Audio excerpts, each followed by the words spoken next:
This piece is about the special bond between a mother and her children. This is a sweet, melancholy part of the season for me. For on December the 6th of 1990, my mother called me at work. She had gone to church. "Happy name day, my son." They look like there are tears on the icon of the Virgin Mary.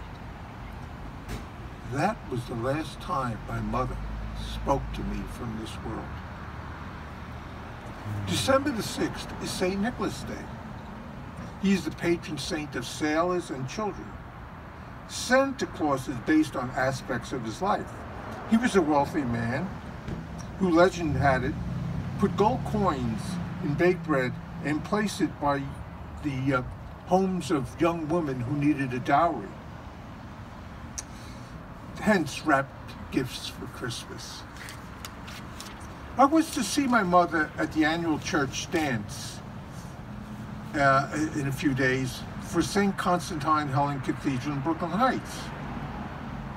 She was the president of the Philopticos Society, which means the Friends of the Poor. All 7 of my widowed mother's children were baptized at St. Constantine. Her name in English was Bertha, but Greek was Panayota, which means mother of God. I was enjoying the single life, living in my tiny walk-up on 57th Street, Manhattan.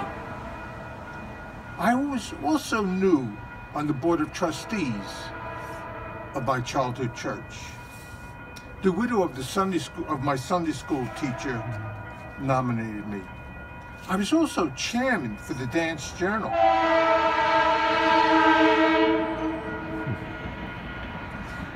The cathedral was honoring Nicholas Zaharakos, a son of one of the 1913 founders of the church. The dance was at the Hollywood Terrace in Bensonhurst.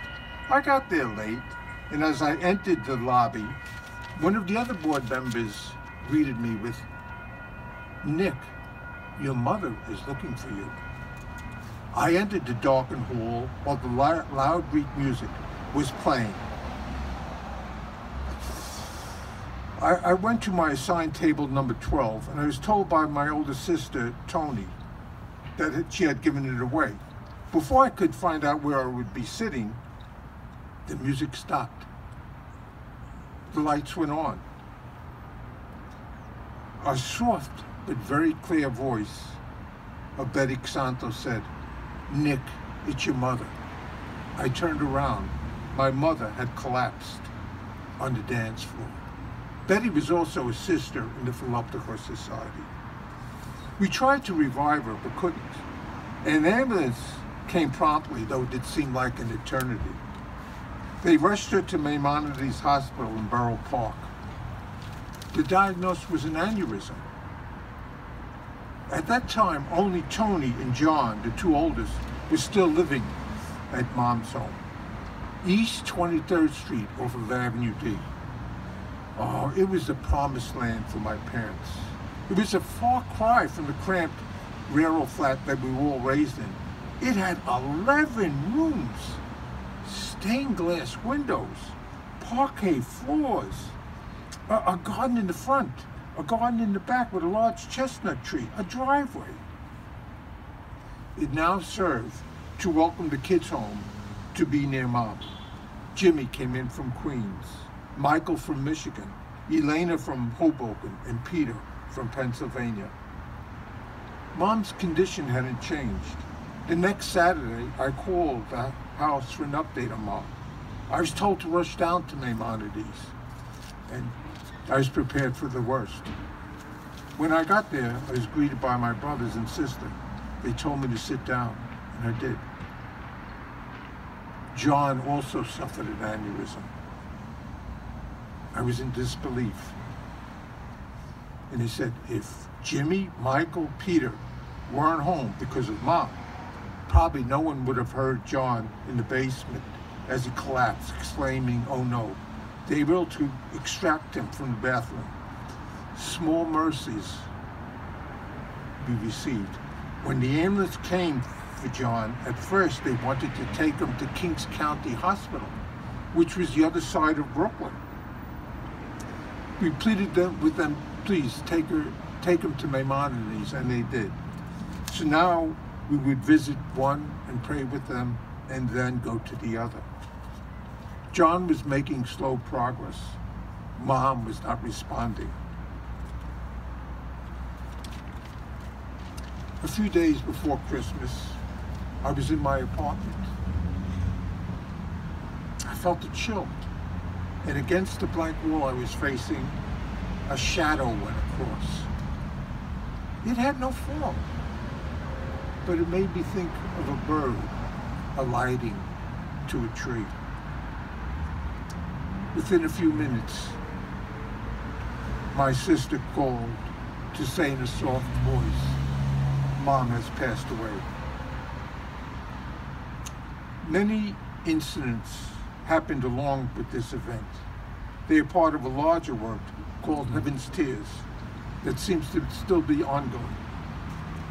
Because also on this December the 6th, it will be the funeral for Betty Santos. She lived to be 96.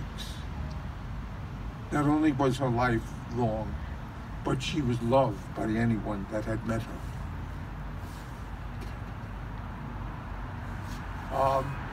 There was also an incident prior to this that I had always kept to myself, where I thought I saw tears on the icon of the Virgin Mary. It's up front by the icon stand, right in front of the altar.